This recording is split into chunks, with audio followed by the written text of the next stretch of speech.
Well, it's very nice, and the weather, I must. I think it will not be right to for any person to say that it wasn't a fair trial.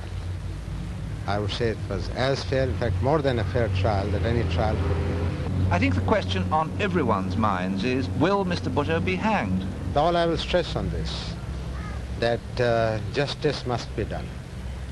And nobody is above the law according to my conviction, whether it is Mr. A, Mr. B, or General ZIA UL HAQ himself. And justice must be done.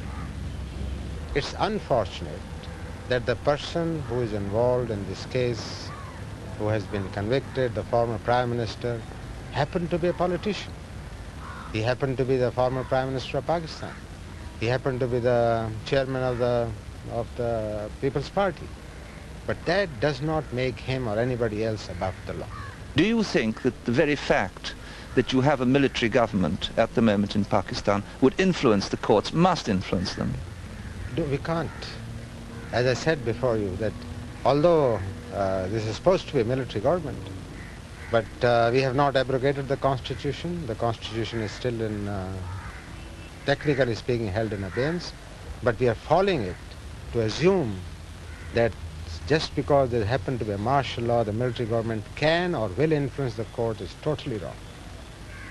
They are independent, and we respect their freedom. And I have always said that the judiciary must be independent of the executive, and they must do what the justice demands. Have you discussed the case with, say, the Supreme Justice? Or? No, sir. It's up to the judges to decide the court. I've read the verdict, yes. But you've not in any way advised, counseled, discussed? It's not done. If it can be done in England, well, I don't know. It's certainly not done here. Are you still holding to your idea of having free elections eventually? Sandy, we are committed. We are totally committed to revive the democratic procedures in this country. And the first basic step is the elections.